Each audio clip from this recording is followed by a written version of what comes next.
I don't know what that dream is that you have. I don't care how far-fetched it might appear to be. I don't care how disappointing it might have been as you've been working toward that dream. But here's what I know. Someone's opinion of you does not have to become your reality. In the process of working on your dreams, you are going to incur a lot of disappointment, a lot of pain, a lot of setbacks. But in the process of doing that, you will discover some things about yourself that you don't know right now. What you'll realize is that you're more powerful than you could ever begin to imagine. Anybody who is determined to do something, who wants something to be different, it will eventually be different. You're gifted, you're talented. God has much bigger plans for you in your life. Everything around you is going to change as soon as you change the things around you. It's very simple. You can be in the hood, change your mind and everything about your bank account, your surroundings, your environment, for your kids, the safety of any and everything going on will all change. I'm tired of everybody running around complaining as if you're on the receiving end of whatever this world wants to dump on you and you don't have a choice. It's time to grow up, man. It's tired of people to really get out of this, excuses sound best to the person that's making them up. I want you to be successful. I want you to stop coming up with reasons and excuses as to why you're doing the same shit over and over and over and over. You want friends who, when something good happens to you, that's good for you, right? They're happy about that. They're not like all bitter and resentful underground and like saying horrible things behind your back and telling you how they did something that was better and trying to drag you down. It's like, that's not helpful. And then when something bad happens to you and you go to them and you say, look, this terrible thing happened to me. First of all, they don't try to top it with some like horrible thing that happened to them because they don't have the patience to listen. And second, they're not secretly gloating about the fact that catastrophe finally befell you. It's like they're actually hurt by it. And that chapter's an injunction. It's like, take a look at the people that are around you. And if they're not on the side of what's good for you, then walk away. You know, nothing happens unless you change. So change is not our enemy, it's our friend. There's a season that you may go through a difficult period, but that is to wake up your ability to change. You cannot become what you were born to be unless you are willing to change into something you are not. This is why change is so important. I like what it says here. Shakespeare says, sweet are the uses of adversity. We never grow in good times. We never advance unless we're under pressure. Change comes to improve and to advance your life, not to destroy you. I think that we often forget this. And we're going to face hardships. We can't avoid pain. We can't avoid trouble. All we can do is prepare our mindset so that we don't get overwhelmed by our circumstances. A lot of people, when they have a negative circumstance take place in their life, they react negatively to it. I mean, that seems almost natural. In fact, that is natural. If something negative happens to me, my reaction back to it is negative. But this is why you have to change your mindset. Life isn't what happens to you when you're looking. What happens to you when you're looking is called a plan. Life is what happens to you when you're not looking, when your guard is down, when your back is turned. It's going to work on a Friday morning feeling good and having your boss call you in. And you know she has that look on her face, and you know that look isn't good. You know the economy isn't so hard, and we've got to let you go. And all you can think about are those 3 kids you have at home. You know, life is coming home from work and finding that note on the kitchen table saying, hey, I can't do this anymore. I'm sorry, I love you, but I've got to go. And you're frustrated and you're betrayed and you're furious and you're angry, but all you want to do is hold on. All you want to do is hear those words whispered in your ear, I love you. And no, that's life. How do you handle that? How do you deal with that, those sort of situations? You see, it's been said 100 times, and I'll say it again. You've got to go through it. That's all it is. You've got to go through it. And going through it is not a function of just being courageous. It's not a function of just saying, well, I'm going to close my eyes and see what happens next. It's not that. It's really a function of 3 things. It's a beginning, it's a middle, and an end. And before you go through it, there's a choice. You make a choice to say, well, I'm either going to stay here, or I'm going to be over there someday, somehow. That's a choice.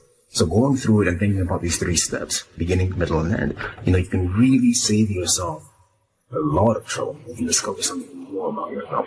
It's called life, and it's not personal. Stuff's going to happen.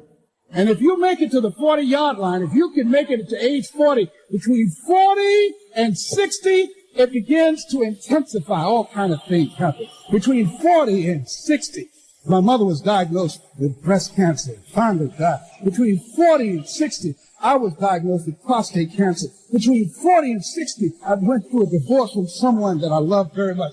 Between 40 and 60, I had a nationally syndicated talk show, highest rated, fastest cancer talk show in the history of television. Between 40 and 60, oh, life put a whooping on me.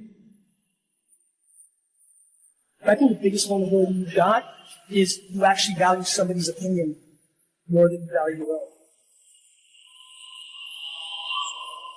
The reason I've been able to always do my thing is when I was 24 and people were like, oh, you look at your dad's liquor store? I heard that as like a chip on my shoulder. You know? I loved it. It was like, cool. You know?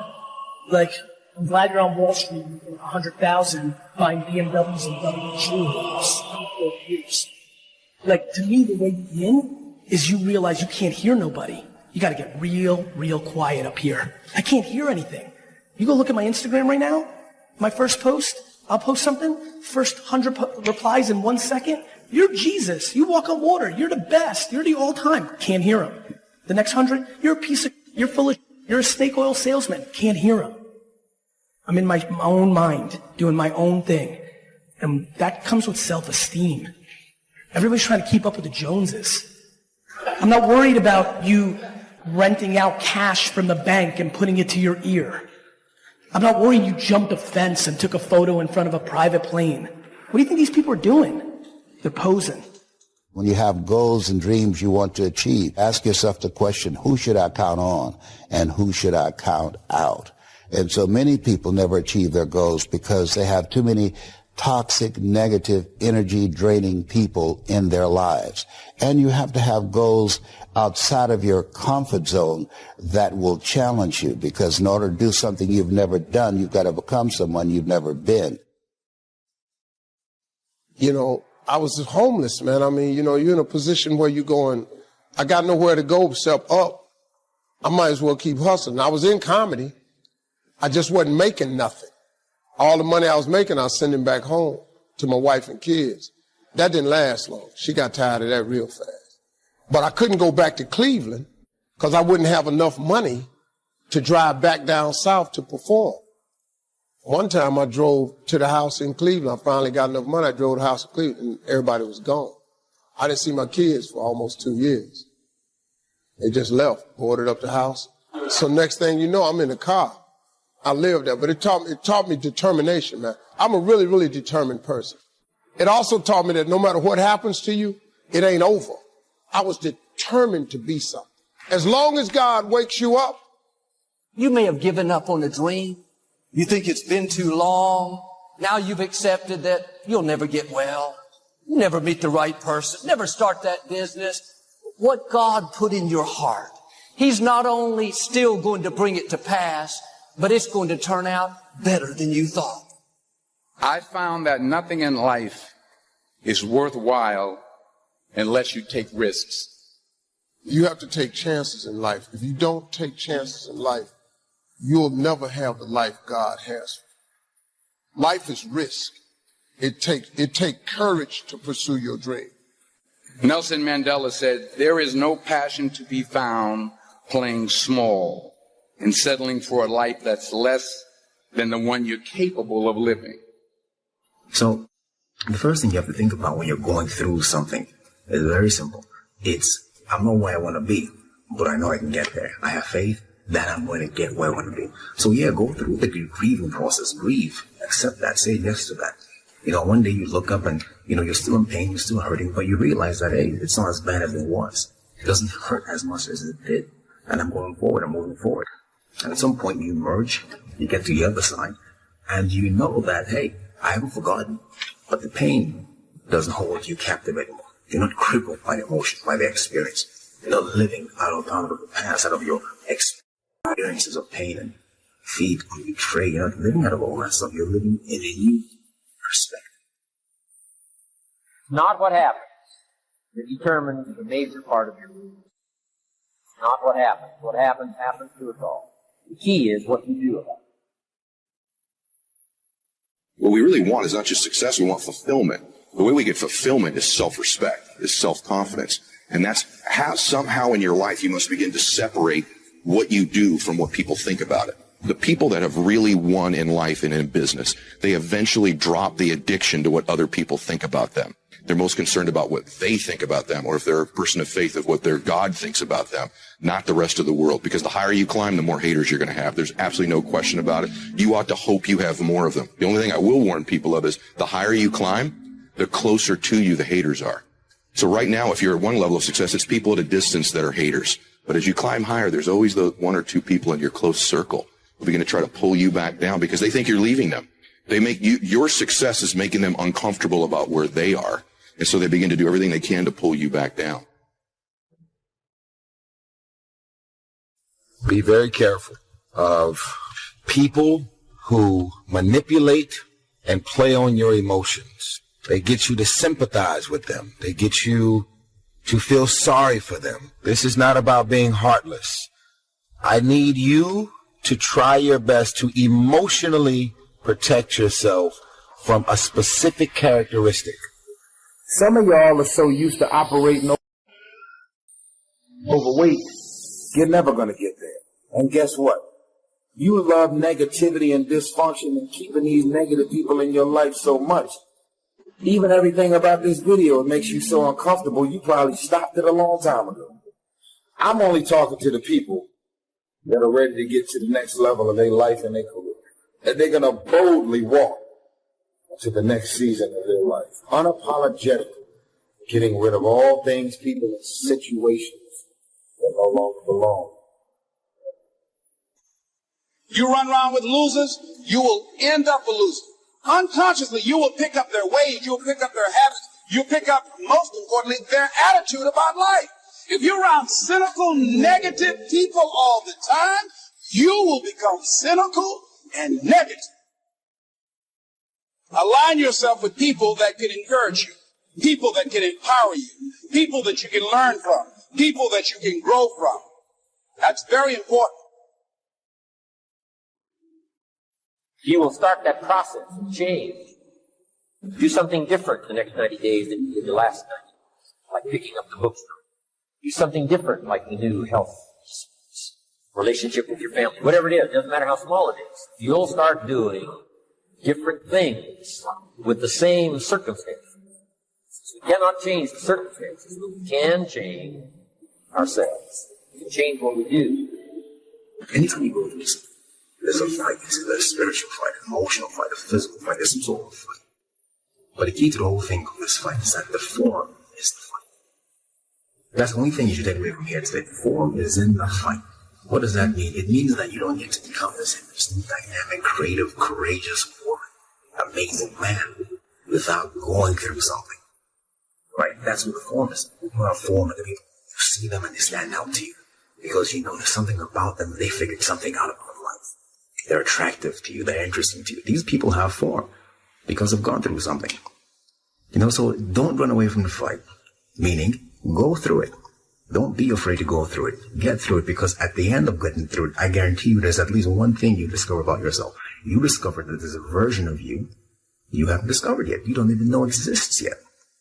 I don't have to tell you things are bad. Everybody knows things are bad. It's a depression. Everybody's out of work or scared of losing their job. The dollar buys a nickel's worth. We know the air is unfit to breathe and our food is unfit to eat.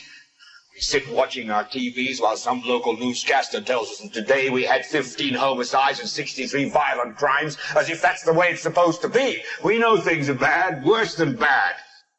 I don't want you to protest. I don't want you to riot. I don't want you to write to your congressman, because I wouldn't know what to tell you to write. I don't know what to do about the depression and the inflations and the crime in the street. All I know is that first, you've got to say, I'm a human being. God damn it.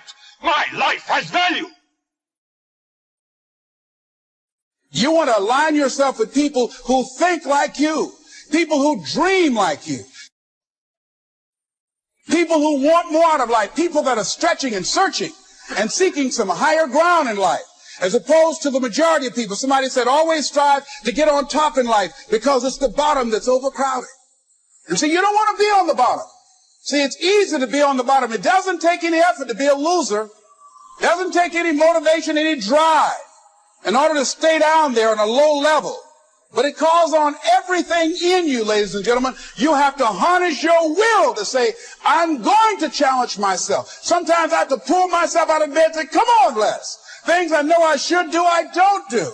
Things I shouldn't do, I do. I found that the biggest enemy you have to deal with is yourself. There's an old African proverb that says, if there's no enemy within, the enemy outside can do us no harm. Beware of vision, dream, and passion killers.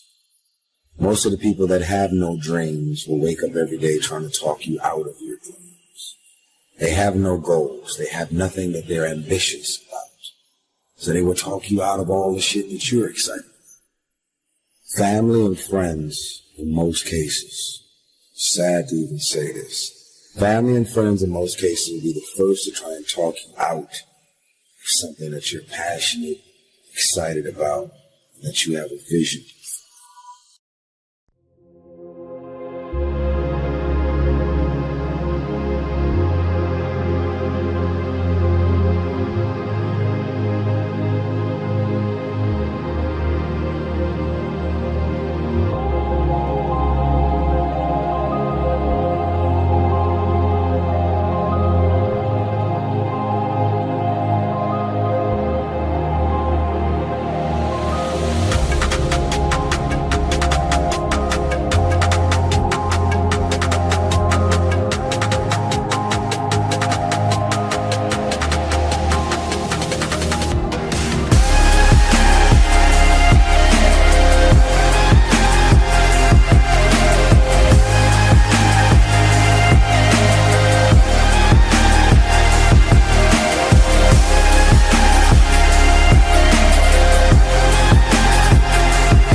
Chẳng được quên khi cơn mưa đêm lại về.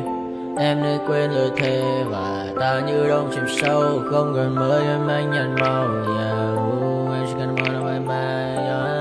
Chỉ còn là những cơn mưa vô giá. Cho bên mơ em không mơ anh. Anh vẫn đang mơ. Chỉ cần bên em không được cần nhớ. Và chỉ có em không muốn nhớ. Và người ta bên nhau như ngã tớ. Muốn nhớ về say em chỉ có mấy em ở đây. Và anh như muốn chết đi nhưng không muốn em mơ mày. Tình yêu làm cho ta đau đầu. Không em như nằm mơ mộng. Anh như đang mong cầu. Và vui bên em ngủ sầu. Chào cả mắt mai em mơ. Chỉ có bên em nhưng là khó mơ. Em vẫn đang dài. Em muốn bên ai. Anh không mong gì hơn.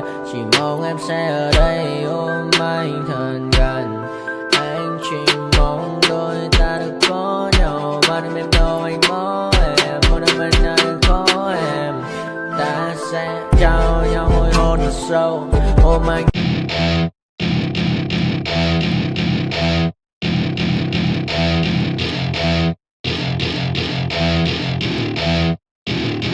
Welcome to my party, we're just getting started. A life is a dream or a nightmare scarring. Hand me a drink cause I think I'm going all in. Get me a shrink who can catch me when I'm falling. Cover up my scars, flip the handlebars. Crashing in my car, wake up in a bar. I'll be a superstar, just on my avatar. This world is so bizarre, empty out the reservoir. Yeah, I'm taking 6 shots, yeah, straight to the face. And I wanna get lost, I'm sick of this place. Don't know how to stop when I'm feeling this way. So I'm taking 6 shots till I'm feeling okay. I think I'm going crazy, don't think I'll get home safe. So I'm taking 6 shots all straight to the face. I'm taking 6 shots, are you coming with me? I'm taking 6 shots, yeah, straight to the face. And I wanna get lost, I'm sick of this place. Don't know how to stop when I'm feeling this way. So I'm taking 6 shots till I'm feeling okay. I think I'm going crazy, don't think I'll get home safe. So I'm taking 6 shots all straight to the face. I'm taking 6 shots, are you coming with me? Sometimes you need to let loose, grab juice, get goose, tattoos, taboos, get screwed. Loosen up, buttercup, all those hate comments will never make you feel enough. We're all adequate graduates, heart full of calluses, but we know calculus. Damn, ain't that fabulous? Can't wait to apply all those mathematicus. But we can't.